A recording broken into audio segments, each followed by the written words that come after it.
All right, guys, I think we will start. Thank you all for coming. Sorry.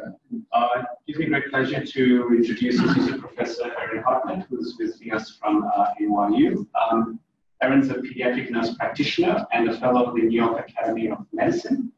Her main role is the program director of the New York University College of Nursing's oral health programs, namely the oral health nursing education practice and teaching oral systemic health. Dr. Hartnett has developed a national interprofessional oral health nursing curriculum and has coordinated many oral health interprofessional experiences with NYU nursing, medical, and dental schools. She has published widely on interprofessional oral health and has received numerous awards in this area, including the 2012 New York Times Nurse Innovator Award, and more recently the 2019 Edge Runner Award from the American Academy of Nursing. And just last week, the 2020 GS Award for Innovation from the American Dental Education Association Foundation. So welcome, Erin. Oh, thank you.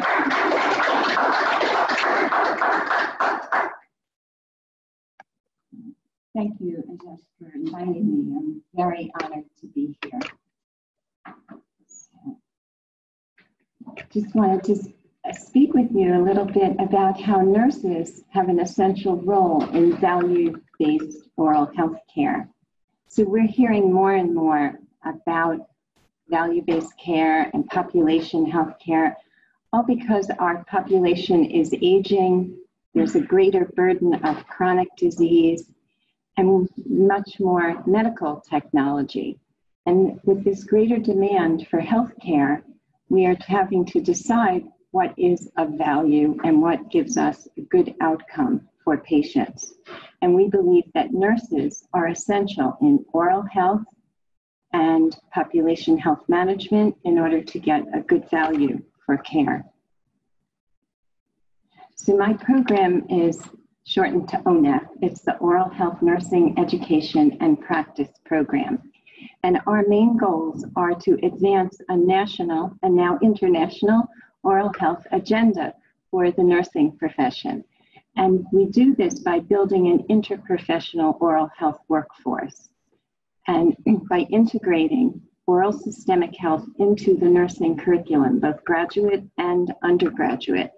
And we do this through faculty development, because if the faculty don't know it, they certainly can't teach it. So we first have to teach the faculty.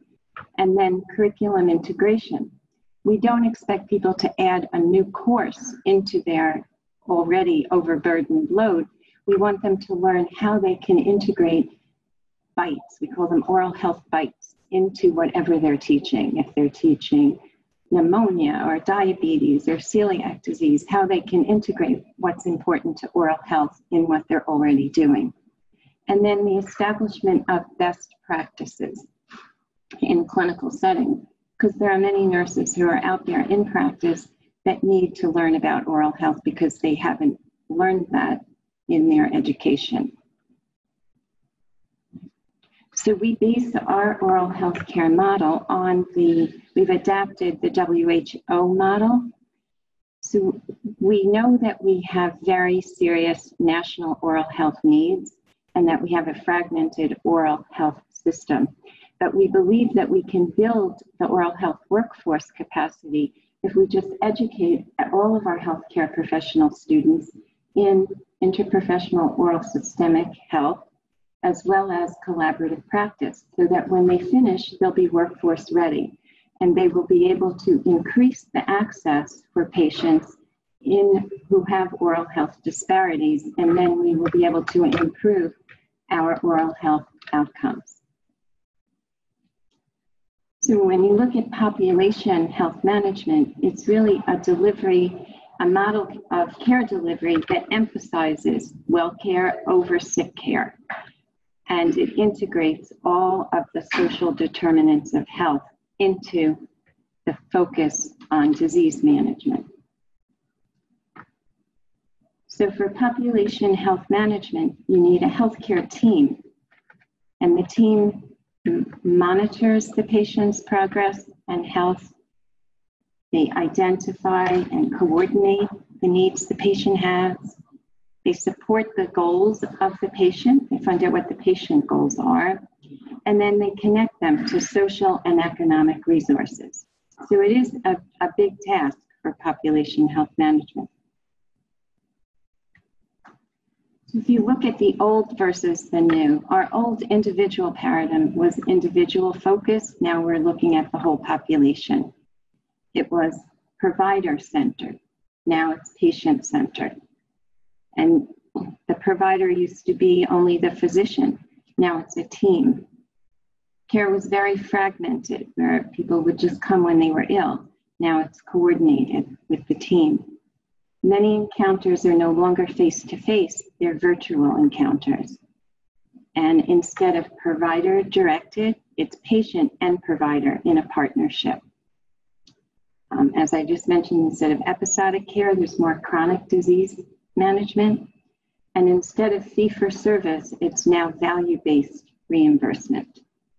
So these are where we're headed. We're certainly not there yet, but we're on the way.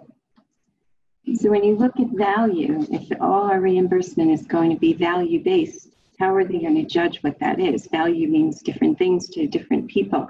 But if they're looking at it in terms of payment, it's the outcomes. What is the patient outcome and what's the patient experience in relation to the cost of the care? So we have to see what value we are giving to the patient, depending on their direct costs and their indirect costs in terms of time and energy as well. So when we look at healthcare spending across countries, the US is spending so much more than anyone else. We're almost at 20% of our gross domestic product. And Australia actually is doing the best in their percentage, but you have had a steep rise in the past, say, 4 to 5 years. So I think that's something you're all already jumping on, whereas we are so far out there that we need a lot of work to bring us back down. So just in context that the US provide a lot of that healthcare data budget is based on research and investment that people like Australia and Europe take advantage of. I mean, when I see statistics like that, you think it's a wasted number, but it's the US really supports the world economy in terms of funding. I'd like to see a breakdown and talk to you about that later, but they can be very deceptive in terms of overall number. It doesn't seem to be efficiency relative of health in any of the country. Right, but in terms of our outcomes aren't as good when you look at this chart, right? The Australian outcomes would be a lot worse if we didn't take advantage of the output coming from American research and the sheer investment put into the infrastructure by the NIH, which is included in that. I mean, we only spent, the Australian NHMRC budget is $800 million and hasn't risen with inflation in 10 years. And it's like we spend 4% of our GDP on military defense. America spends 40 to 50%. But we don't have any nuclear weapons, and we can rely on America and China crosses the board. I'm just saying these numbers are not revealing. I mean, it's easy to put something out there, but they don't really reveal the underlying issue. Anyway, sorry. Okay, well, that's a much more positive way to look at it. Thank you. No. I've been a recipient of the American healthcare system. It's fantastic. For some people, absolutely. It's easy to focus on people. Just say that. Now, anyway, if I can continue. St Jude's Children's Hospital spends more on medical research every year than the whole of the NHMRC. No, I'm not saying that. I just think we aren't getting the outcomes that we would like for the amount of money. And when you look at this ranking, we weren't doing as well either. We are coming out last in access and equity and healthcare outcomes, and you all look very good in your outcomes and your efficiency and your care process, and not as well in the access. So, I agree. There's that too. I just think it's deceptive. So I think in defense of what we were saying, having lived in North Carolina where we exposed to Jude and other service providers, the cost of a clinical encounter is 4 times what a clinical encounter in a setting such as Australia. And that's irrespective of research or other dollars. And that's the hard There's reasons for that. We can discuss that. But I don't think there's justification. But they like to justify it. There is a counter argument, and it's good for us to sit in Australia and see aspects of the American health system that are not good, without also seeing that there are aspects of it that we take advantage of as a country. And it's easy to look at statistics like that and be like, are we good here? Don't we have the best service? Without drilling down and seeing what's actually going on. That's all. Yeah, no, I think we do have a lot of good, but I think we need to get better and have better health equity in our country. No question. Right. Should we leave the questions at the end? I mean, just proposing that, so don't interrupt the presentation. I'm just thinking, could we do that? Yes. Okay, so when we move towards population health management, the idea is we'll be providing whole person care. We'll have a diverse team for a panel of patients, and we will be helping the patients to learn how to self-manage chronic conditions, and this will improve quality, cost, and satisfaction. So for whole person care, we have the patient in the middle, and that will give it the value to the patient, and oral health is finally in there around the whole person care. So we have the triple aim, and this is what we use as our aim. We want better health, better care at lower cost. So in order to get that, we have to practice in a team-based care environment. So using the triple aim as the goal, we have what's called the IPEC competencies, and these are the interprofessional educational competencies. And these were put out by 6 different healthcare education organizations: nursing, dentistry, medicine, osteopathy, pharmacy, and physical therapy. And they were developed in 2011 and now updated in 2017. And they're competencies that all healthcare professional students are required to show in order to be accredited, for the schools to be accredited. And the basic ones are to understand each other's roles and responsibilities, to understand each other's values and ethics, to learn to communicate as a team and collaborate as a team. So they're just very basic interprofessional competencies. And then Teen Steps is the method it is a well-known method for learning communication techniques in hospital environment, which was based on the military's way of communicating. So if we look at any say medical practice, in the practice you have a major component are people with chronic illnesses. And looking at all these different chronic illnesses, most of them or all of them really have some relation to oral health. So there's a big oral systemic connection here: diabetes, lots of GI disease, childhood caries, periodontal disease, asthma, substance abuse, depression. All of these can have an oral health component.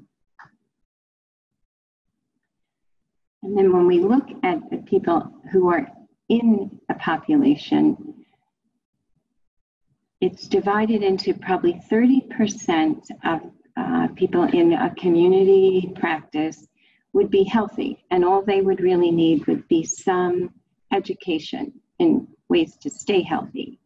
And then about 35% are at risk for chronic conditions due to their lifestyle. So they may need some education on prevention, exercise, diet, smoking cessation, things like that. And then when you get to the higher 30%, these are people that are really have a chronic disease and they need a lot of help with management to learn self-management. And then the top 5% are those who really are using most of the healthcare dollars. They need intensive care management. So when you look at your population, just dividing them into the risk will give you an idea of where you need to focus your care. So we focus on nurses because we believe that they are First of all, in the US, they're the largest health profession. We have over 4 million RNs. We have 270,000 nurse practitioners and over 12,000 midwives. Every year, for the past 18 years, Gallup poll does a survey on who's the most trusted profession, and nurses come out on top every year. And nurses are everywhere, in hospitals, clinics, schools, camps, the workplace, retail clinics, home care. So we believe they're on the front lines, and they're the ones who really can be the ones who look in someone's mouth and educate them on what's needed. So a lot of our nurses are still working in hospitals, and our goal is to get them more into the community. So there's a big effort for that. If we really want them in population health, we need to get them out of the acute care settings and into more case managing, patient navigating, health coaches, coordinating, and identifying the gaps in the care for patients.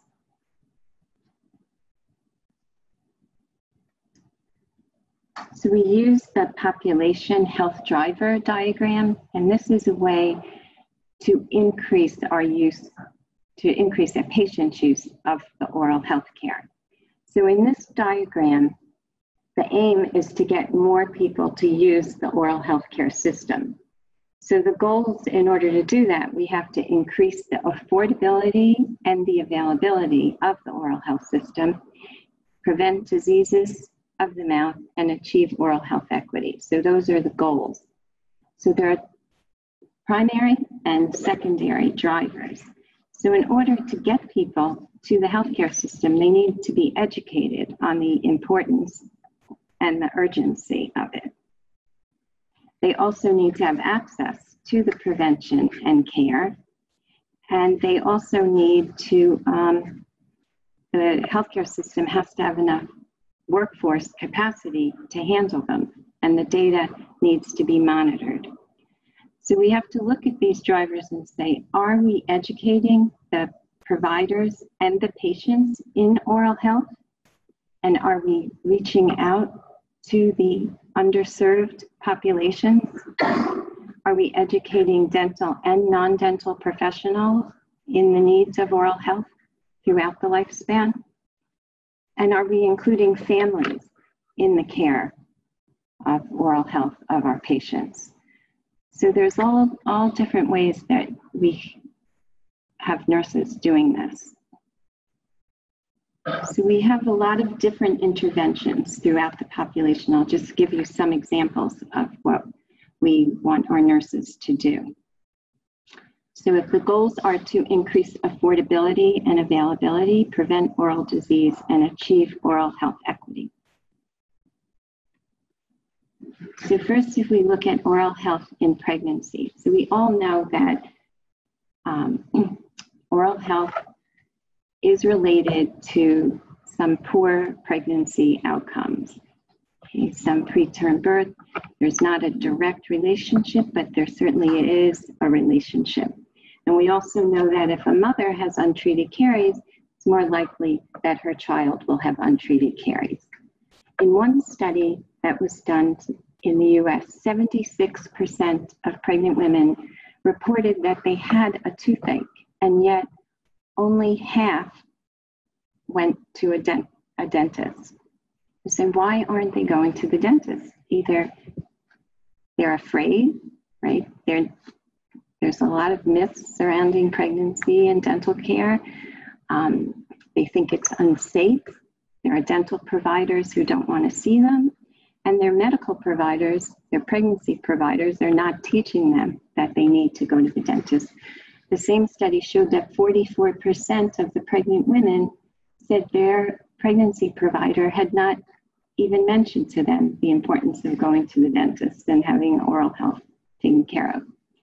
So we know that periodontal treatment is safe. We know that dental treatment is safe, that there really are no adverse outcomes for being treated. There's more adverse outcomes for not being treated. So we need to be sure that pregnant people start using the healthcare system more. So we have to look at the three things: educating, increasing access, and increasing the workforce capacity. in order to get more affordability, availability, prevent disease, and achieve equity. So who do we have to educate?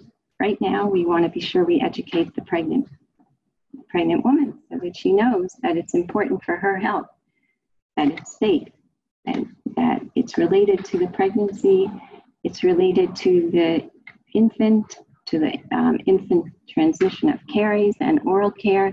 Need to teach the pregnant woman about oral hygiene, smoking cessation, and good nutrition.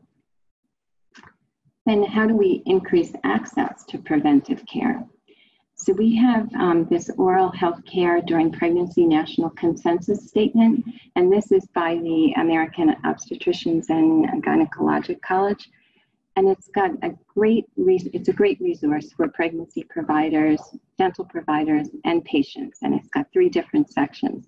So this is something we really try and hope that everyone is using so that they are educating their patients on the importance of oral health and that patients are getting referred to the dentist. But in our communities, there are a lot of dentists who don't want to see the pregnant woman. So we are working on educating them as well and developing community partnerships between pregnancy providers and dentists. And then with our students, we believe if the students learn it in school, they'll practice it when they graduate. So we have an online interprofessional oral health curriculum called Smiles for Life, and it goes through the lifespan. So the course 5 is oral health in pregnancy. So they all have to do that. We have an interprofessional clinical experience where we put a dental student with a midwifery or a family nurse practitioner student, and they're together in the prenatal clinic. And they have to see all of the patients, screen them. The dental student's learning all about pregnancy from the nurse or midwife student. And then the midwifery student and the nurse practitioner student are learning about the oral exam.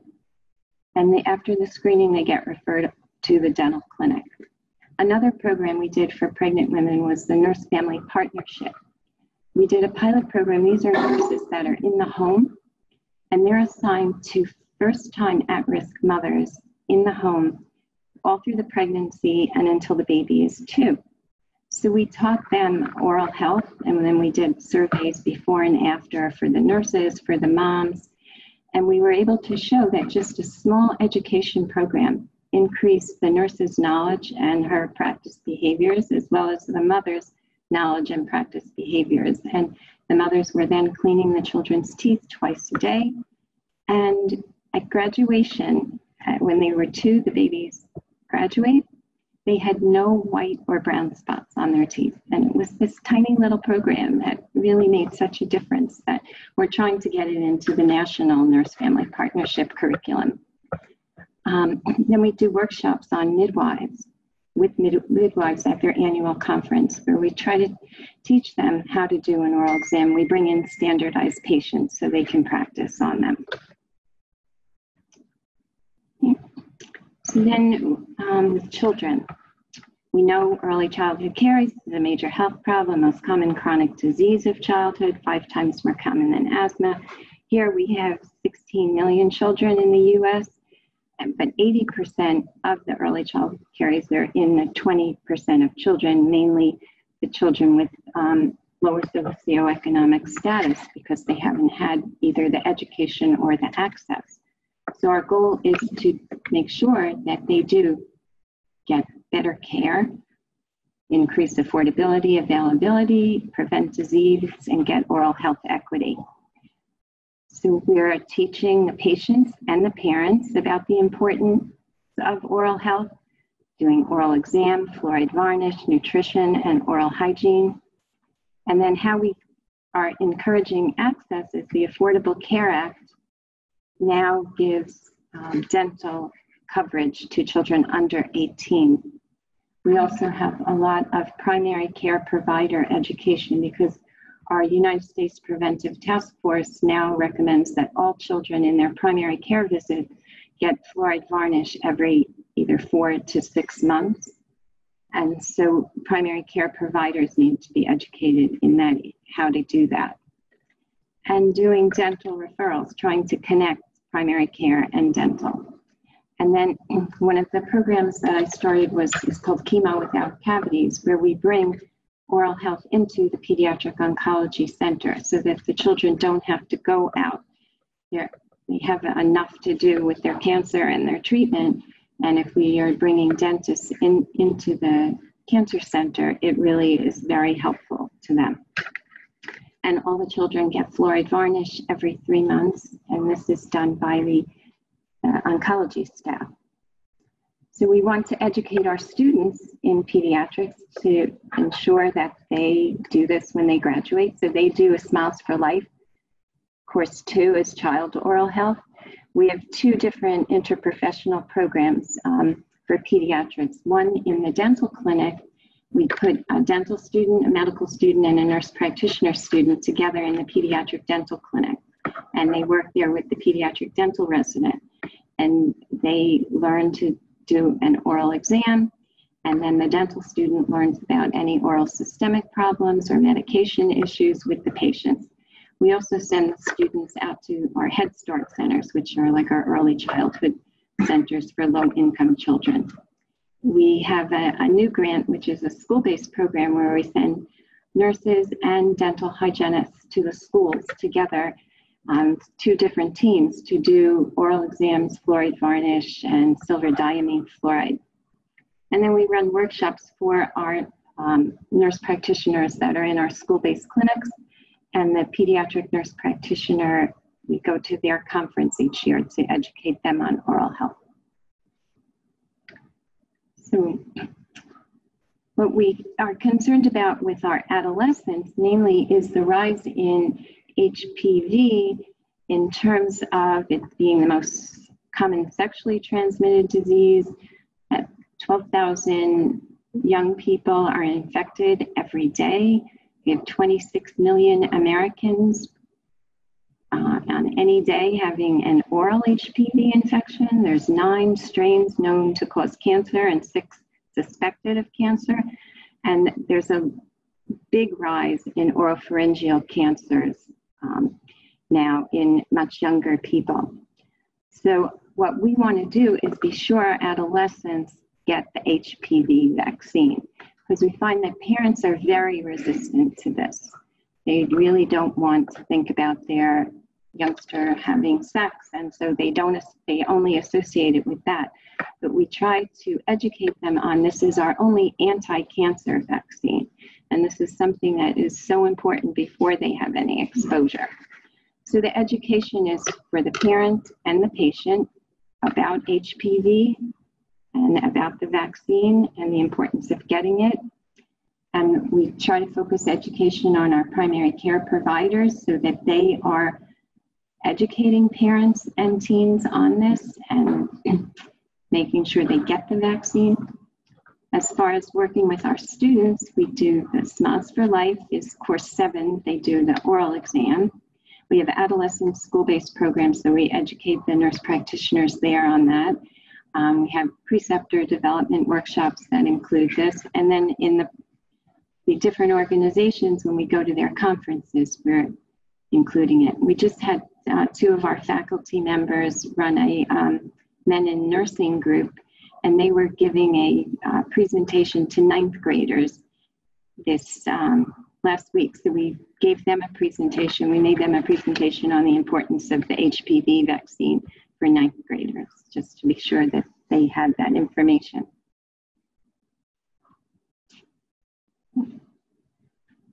Now, if we look at oral health in primary care for adults, right? So we look at, in the US, more than 27% of adults have untreated tooth decay, and half of the adults over 30 have gum disease. Adults are losing a lot of work hours. And then if we look at diabetes, 30 million Americans have diabetes. And a lot of the people with diabetes don't really know that they're at high risk for oral complications. So diabetics have an increased risk for gum disease, for tooth loss, for dry mouth, for thrush, because the the bacteria will grow in a high sugar environment, leading to tooth decay, and also can interfere with any healing in the mouth. So we really are trying to work more, and we need to do more in this area with diabetic patients to be sure that they are educated about the importance.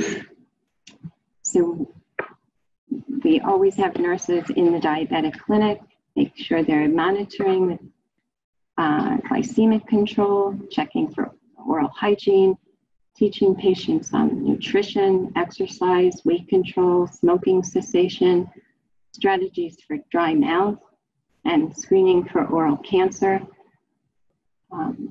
And to provide greater access, we have to educate our diabetic providers and all of our primary care providers on all of the connections, not only between diabetes, but all of the other conditions that have oral health problems. And maybe we need to start bringing the way we bring the dental students and dental care into the prenatal clinic. We probably should be bringing it into the diabetic clinic as well. So with our students, we have them, I didn't need for it to say curse, that we have them do the adult oral health course. We run interprofessional simulation where we combine our medical, dental, and nurse practitioner and midwifery students in an oral health simulation, and we have a standardized patient. And the patient has diabetes, well, symptoms of diabetes that they need to figure out, symptoms of periodontal disease, and acute tooth pain. And we also have a pharmacy student. So the students all have to work together with this standardized patient, which is an actor pretending to have these conditions. And they meet together as a team. They go into the room with the standardized patient. They do a history so they can figure out what is the problem. Then the dental student teaches the other student the oral exam. The other students then have to demonstrate it back, so that the other students are learning the oral exam and the dental student is learning the oral systemic connections. Then they go into a case study room with a facilitator and they sit and discuss the case, and they come up with a plan, which is a collaborative plan from all four professions, where they have to work on the diabetes, the oral health problems, and the pain problems, and develop a plan for the patient.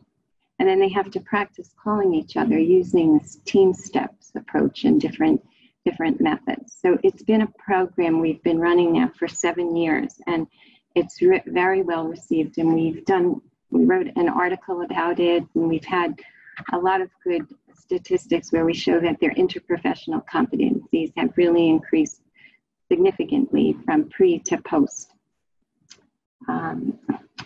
We also have case studies up on our website for diabetes, and we've written some oral health and diabetes fact sheets that are out there that we are on our website as well. So also acute care, oral health is very important there as well. So we have a big problem with hospital-acquired pneumonia, whether it's ventilator-associated or non-ventilator associated. It's non-vent is the most common hospital-acquired infection in the US. And this pneumonia is increasing mortality, morbidity, length of stay, and cost. So one of the most important ways to decrease this has been through good oral health. So we want to be sure that both the patient and the staff know about the importance and the urgency of their oral care, and that someone is examining their mouth, hopefully the nurse at the bedside, implementing the bundle that's used for ventilator-associated pneumonia, ensuring good nutrition, but really strict oral hygiene on a certain developed schedule. And then in order to be sure they have good access, we want to be sure that the acute care providers are all on the right page. So we have to educate not only the nurses, but the acute care physicians, the PCAs, the respiratory therapist, everyone who's involved in the care of the patient while they're inpatient. And then we also, in the pediatric oncology program, we bring the dental residents into the hospital to care for the children while they're inpatient as well. But we probably could benefit from having this done. They're on call for any urgent issues, but they're not there really for prevention in the acute adult care. But hopefully the nurses are there to call them when they're needed. And then as far as increasing the workforce capacity, again, the students do the Smiles for Life course. We have a lot of simulations that we've developed for the students to learn about oral health in acute care, webinars. And then at NYU, all of the patients, before they go to surgery, they have to brush their teeth right before they go, because they've found that that will decrease the incidence of pneumonia afterwards. So they don't have all the data on it, but it should be out shortly. So they've been doing this for a few years, that every patient does pre-op toothbrushing.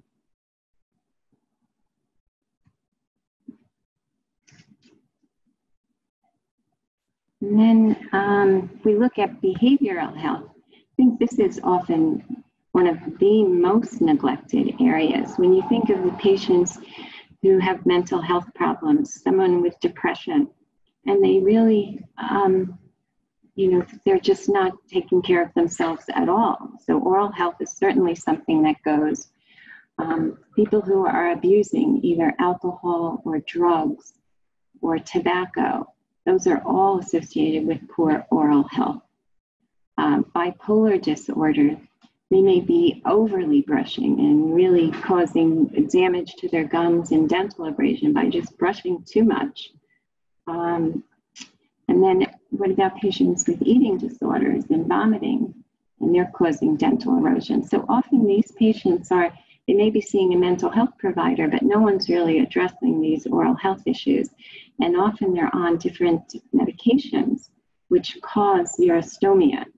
And they can get a much higher risk for infections with xerostomia and dental caries.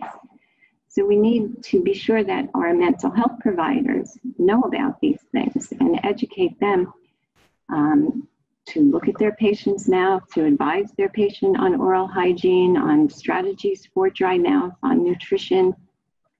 And in order to get access to care, we want to be sure our mental health providers are being educated, our psychologist, our social worker, our pharmacist, to be sure they educate the patients on the side effects of the drugs.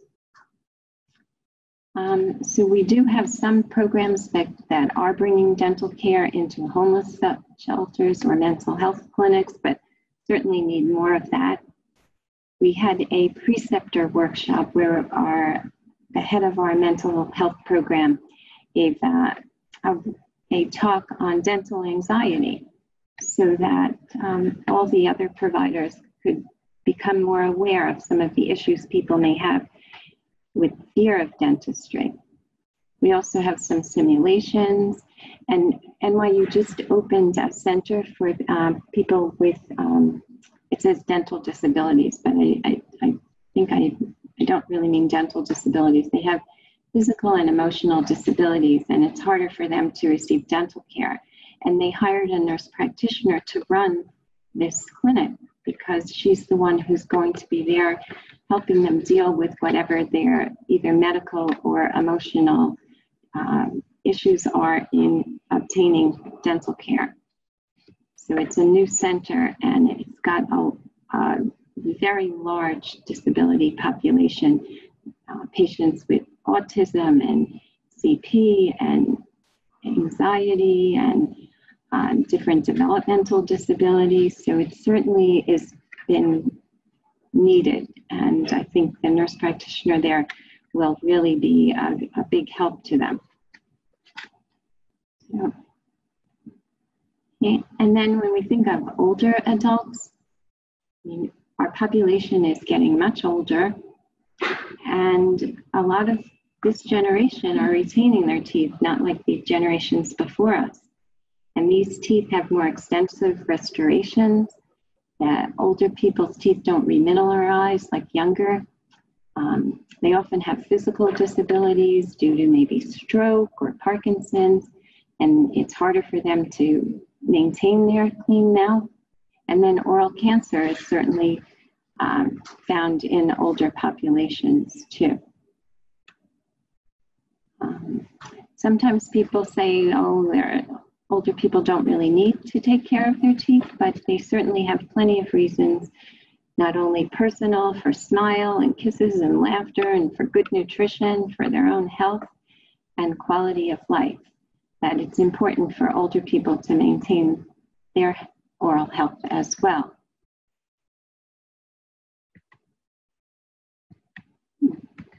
There it goes. Okay. So again, as far as aging and oral health, in order to be sure that they have affordability, availability, prevent disease, and achieve oral health equity, we need to be educating the patient and the caregiver about the importance of oral health. Now, the caregivers, they may be at home, they may be in senior centers, assisted living, or nursing homes, but certainly trying to do a lot of work with them. We have one nurse who's really focused on educating the patient care assistants on how to take care of older adults with dementia. And she's developed a whole program on how to approach older adult with dementia and giving them oral care.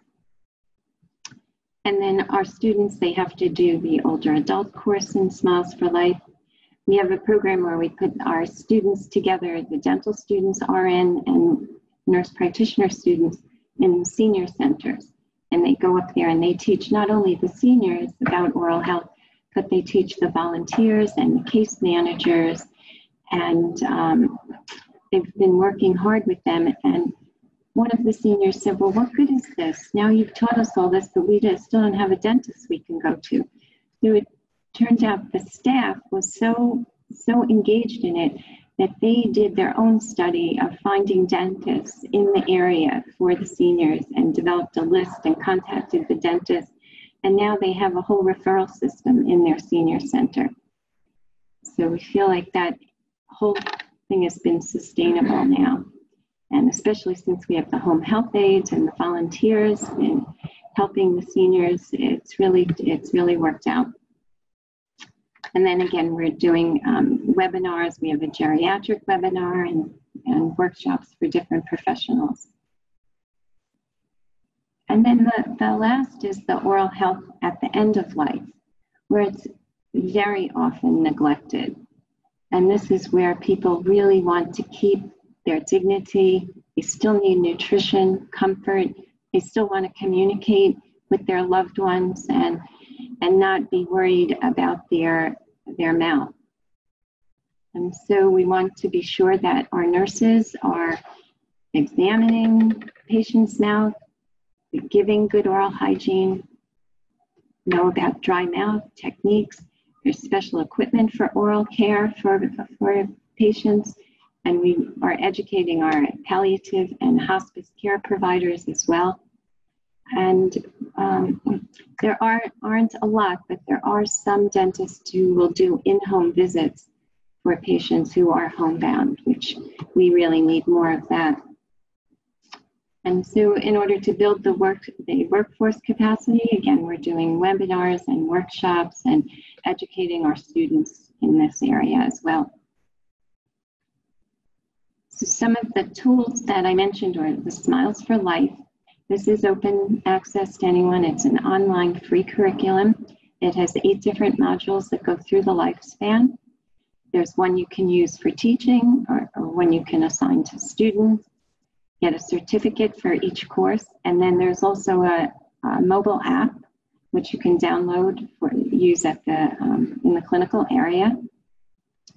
This is our website where we have a lot of resources that anyone is free to use.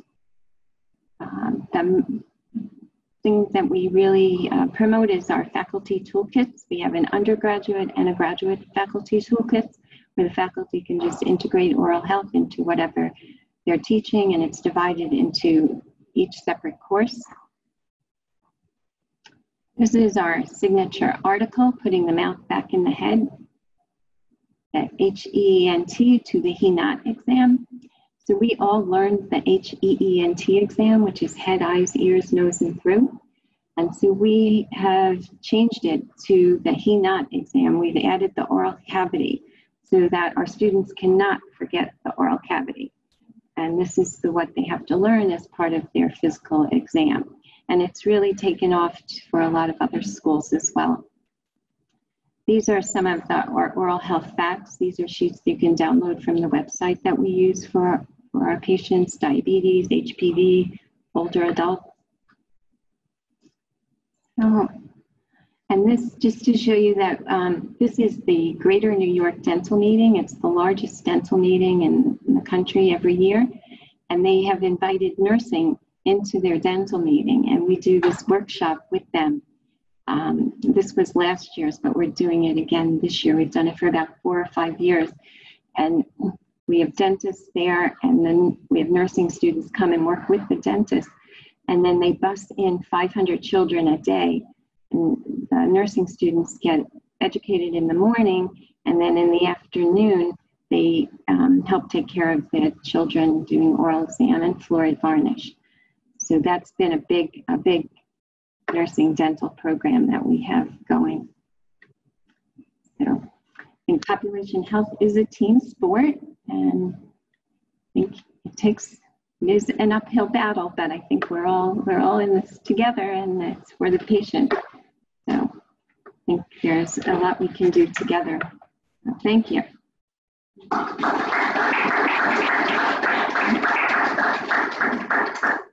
you, Erin.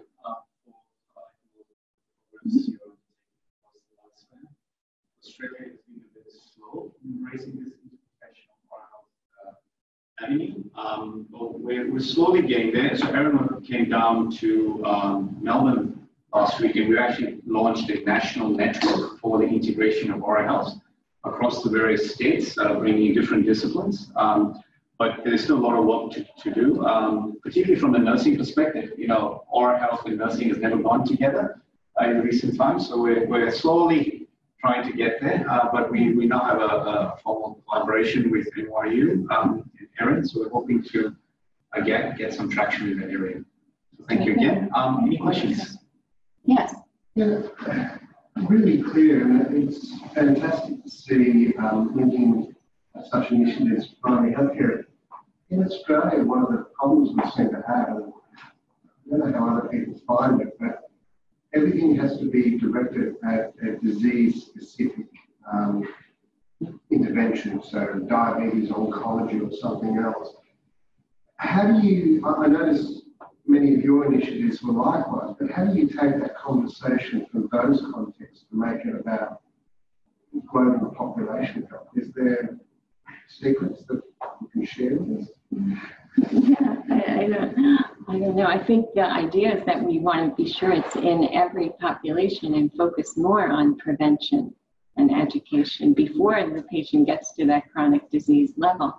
So yeah, right now I think we are integrating it into whatever areas we can, but you know, we are doing primary prevention in senior centers and Head Start areas and things like that where they're not really disease focused yet.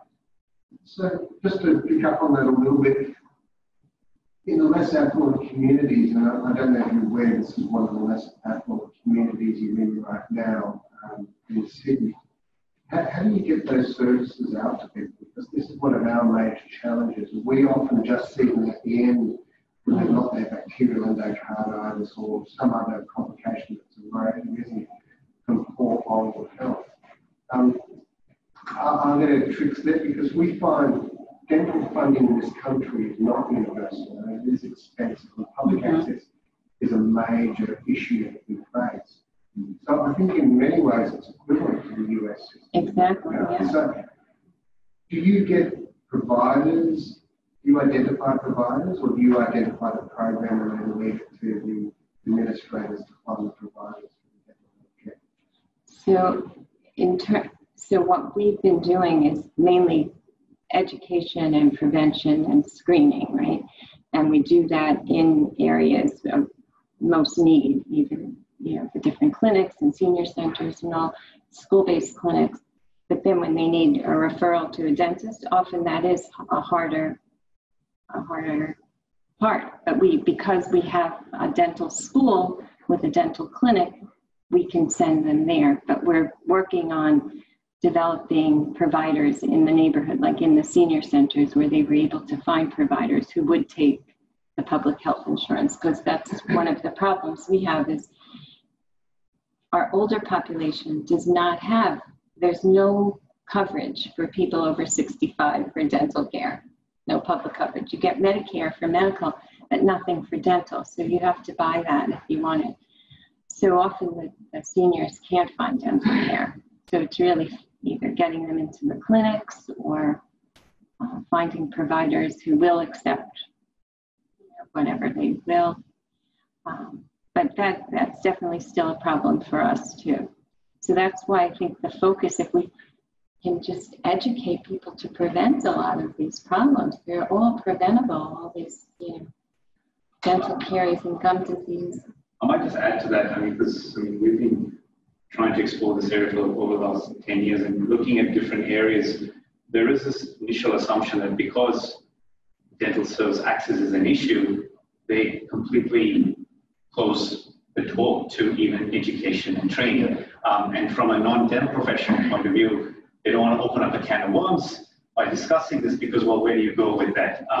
And so there has been a bit of resistance from that perspective. But also there's a lot of lack of awareness among the population, especially the disadvantaged, about access services that they can access. Many people don't know that any child in New South Wales, even if they don't have a healthcare card, as long as a Medicare card, can access free public dental services. And in Southwestern Sydney, there isn't a very long waiting list, but many people assume you need a healthcare card for the child. It's for the adult. So I think there's definitely the education and awareness building is a big thing. And from some of the work that we've done with cardiovascular patients, we found lack of awareness and information for those one of the patients was a stronger predictor of them seeing a dentist than actually access and affordability. So I think you're right to identify nurse practitioners there as being sort of a key. I think in your talk you mentioned nurses and being the tip of the spear and being part of that education process. I think it was a very nice talk bringing all that together. And I think with the nurse practitioner process, more that they might actually be the hub. But I think, as you said, it's education. I used to be at Griffith University very many years, and Neil Johnson, who's very big in the dentistry field there, and I remember he gave the first talk about this 15 years ago, about how important oral health and dental health was, not just being diagnostic, but being a driver of some of the chronic illnesses. And, I think everyone in the faculty, because it was a diverse school, so we stood up and said, well, how can we, use this information to help with cancer, diabetes, as you mentioned, a few other things. So I think it's very good. I think, as I said, it really is education. And even from because as Nick pointed out, we're all put in boxes. We all look at our diseases in a very compartmentalized way. And it seems to be oral health becomes a centralizing. Would you like to comment on that at all, or a way of bringing together a range of diverse practitioners, fields and things like that? Because since all of our students are required to show interprofessional education, we feel oral health is the perfect exemplar to bring the students together for an interprofessional experience, because the oral health transcends all of the populations and all of the prevention, education, maintenance, chronic diseases. So it's something that they can really all get together on. Thanks for your presentation, Erin. I'm just struck with something important that I'm wondering if you could comment on. Clearly, the uptake of education of any individual is contingent on their health literacy. And we know that health literacy is a massive issue across the entire world, wherever you have it. So have you looked at the impact of the health literacy of an individual when you're providing an education program? This is the patient end. This is not the practitioner side. Yes, I mean, yeah, we do have to look at what their educational level is, their age, their understanding. Certainly that is part of it.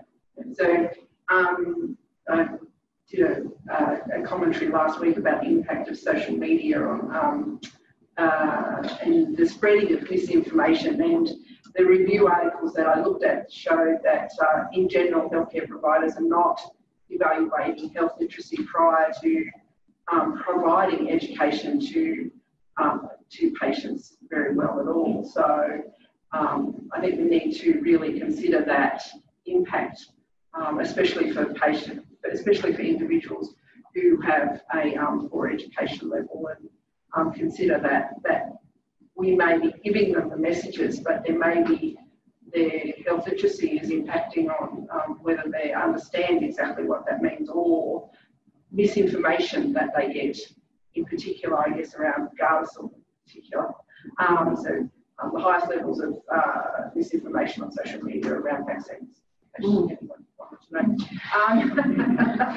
Funnily enough, but Gardasil is one of those. So, no, you're absolutely right. We just had a presentation last week at a nursing conference on oral health literacy, and it was, pointing out the different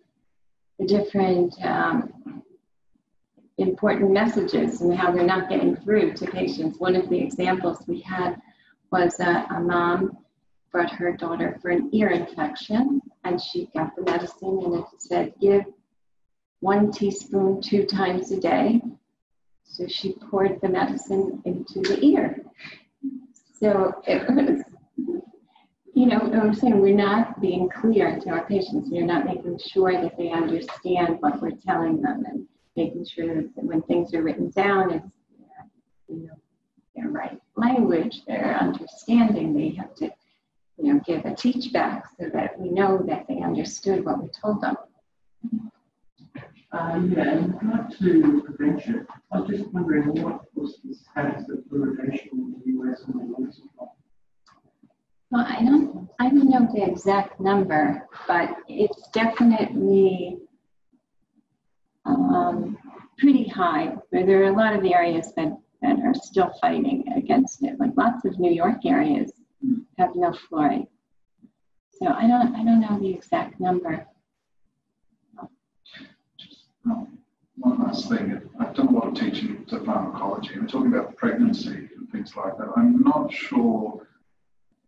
I'm not sure whether the training in dental pharmacology in Australia is such that I would just recommend to any pregnant woman go to a dentist without consulting with a GP first. I think some of the training in some of these interdisciplinary areas in Australia aren't as good because of the consequences that can go wrong in that particular space. Just wanted to point that out. As much as it's ideal that people take care of their oral health and see dentists, they don't know how to access have consultation and things like that, because the consequences of getting some of this stuff on, especially for pregnant women, they might add to the fear factor and things like that. So but I think that's the idea of the interprofessional, so that the pregnancy provider and the dental provider can communicate with each other. Yeah. And as I said right now, though, I don't think that training is right there, but it gives that level. I think it's the training also from the medical. I mean, from work we've done, we know GPs actually tell pregnant not to see a dentist. Yeah. So there's conflicting messaging across the board.